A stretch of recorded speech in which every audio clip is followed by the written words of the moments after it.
dipanggilkan Batang Baloi. Rumah ini Batang Baloi. Dulu kami melalui ini pergi ke Pasar Belaga. Jadi sangatlah susah karena jiram-jiram sini sangat berbahaya. Dan sini dulu dia terus kami turun dari sini, dari Palak ini, terus sampai di bawah sana, terus sampai di Belaga. Jadi keadaan tanah sini dulu adalah tanah NCR. Jadi sekarang ini kita lihat kalau kita diberitahu semua tanah ini sudah tidak ada NCR lagi, sudah milik kerajaan. Orang katalah. Jadi itulah kami di penduduk yang terlibat dengan bakun ini sangat susah hati karena tanah-tanah pun sudah keadaan dia macam inilah, sudah di kerajaan punya tanah kata mereka, padahal sini dulu tanah NCR. Jadi inilah yang kami sangat susah hati. Dan bakun ini keadaan dia dulu memang dari Palak ini kira sampai bawah sana kira ada 2 kilometer lah panjang dia pergi turun bawah sana. Semua ini diputi dengan bakun dam. Jadi sekarang ini susahlah kami rakyat sini karena tanah-tanah pun sudah diambil oleh kerajaan karena dam bakun ini.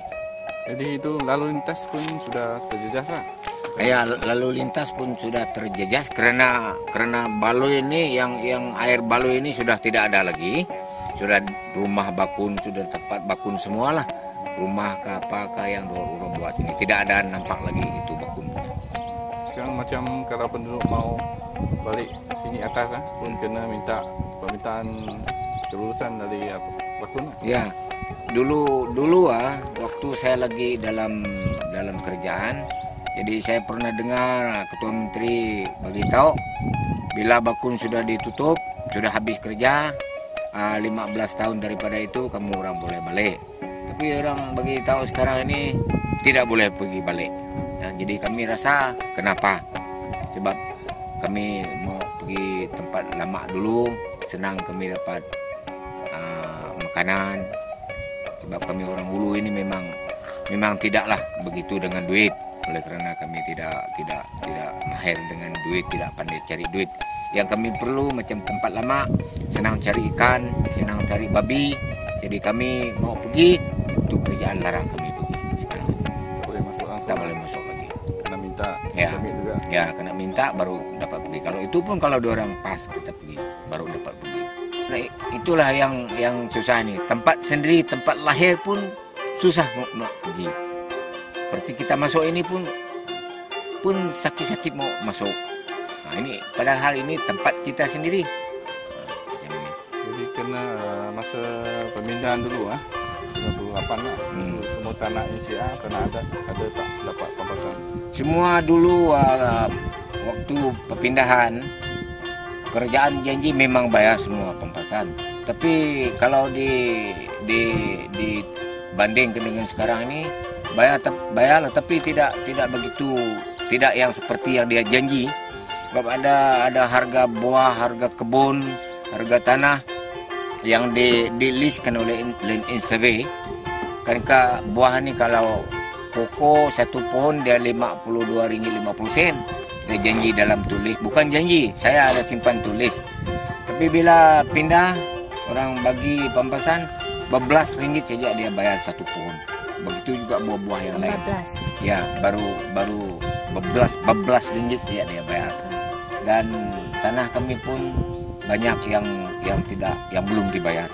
Lebih lagi orang di Hulu seperti di Nahajale itu memang tidak dibayar kata kerajaan. Nah, kami sini dibayar tapi tidak cukup. Tidak ikut dengan janji kerjaan yang bagi kami. Tanah memang. Tanah. Ada tak saham sawit yang dijanji? Ya, dia janji kalau kamu pindah pergi tempat baru, kami buat kemudahan cukup. Tiap-tiap company pembalakan sawit dia akan bagi kamu orang 30% daripada satu company itu. Sampai sekarang tidak ada nampak apa-apa, tidak ada dengar apa-apa. Dia kemudahan yang dia cakap kemudahan asas yang dia cakap di asap, mana ada kemudahan asas yang ada. Semua tidak ada. Sawit kelilingi rumah kami itu company punya, bukan kami punya. Yang dia janji dulu, dia tanam sawit, dia buat apa-apa, kebun ikan, apa-apa dia buat, sekolah cukup, klinik cukup.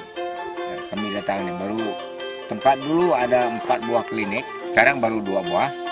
Dulu sekolah rendah ada 7, sekarang baru 2. Nah, inilah perbezaan yang kami tidak berpasangan hati. Dia macam mana dengan rumah panjang? Nah, rumah panjang pun macam itu. Rumah panjang kalau dibanding dulu, tak payah saya cerita orang yang ada duit lah. Misal macam saya, rumah saya dulu boleh dikatakan bagus, memuaskan, besar, karena saya sendiri buat. Jadi bila Lena Isabe datang, dia janji saya buat, dia janji saya bayar rumah saya itu baru 37.000 saja. Itu pun tidak dibayar sampai sekarang. Nah, rumah yang baru itu kami memang tidak puas hati. Kita sama-sama lihat rumah itu. Ada rumah yang bagus, bilik yang bagus diasap. Sekarang ini bukan tuh kerjaan buat, kami repair itu. Berpuluh-puluh ribu kami repair itu rumah. Mana dia janji saja lah. Dia janji saja. Lama tak bayar langsung lah. Tak bayar langsung. Rumah yang lama langsung tak bayar. Semua. 16 biji rumah. Ya, langsung tak bayar. Ada tak orang-orang besar kerajaan datang ke Kampung Asap untuk mendengar pandangan penduduk? Iya, selalu orang datang, ketua menteri pun datang dulu, timbalan ketua menteri pun datang dulu, tapi dia orang cakap sama orang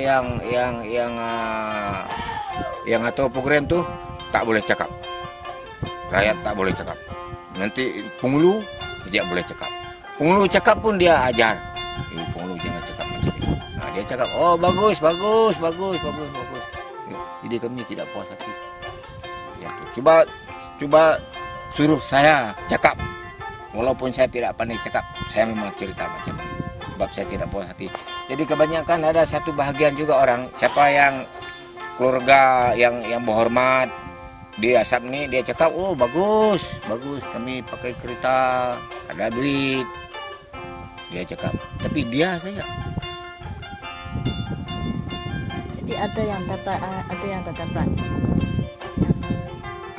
Pampasan dapat semua, tapi tidak yang ikut yang kami mau.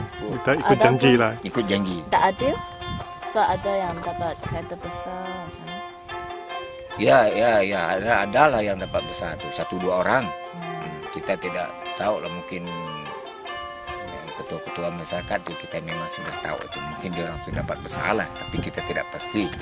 Karena dia orang tu, bila keadaan sudah begini, dia orang tidak mau bersuara. Masa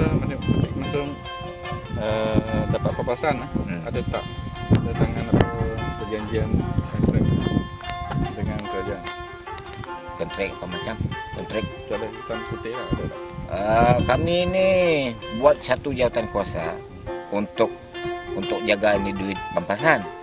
Jadi jawatan kuasa itu sajalah yang tahu, kami yang lain ini tunggu bagi sajalah. Itu jawatan kuasa apa? Jawatan kuasa khas Bakun pampasan. Yang sekarang dia sudah habis lah. Ya sudah habis. Tapi bagi macam tuan tanah, tuan rumah, masing-masing tak ada ya? Tak ada kontrak ya? Tak ada. Tak ada persetujuan ya? Tidak ada. Yang saya tahu lah, tidak ada. Itulah kami tidak puas dengan Bakun ini, sebab janji sudah bagus-bagus, jadi keadaan macam ini. Nah, itulah kami tidak lepaskan peluang ini. Kalau orang tutup Bakun ini, kami memang cari orang untuk tolong kami. Keluarkan itu duit yang berapa banyak yang lagi itu. Kalau dia sudah bayar kami, royalti air dan tanah-tanah yang belum dibayar, bayar dulu. Rumah yang belum dibayar, bayar dulu.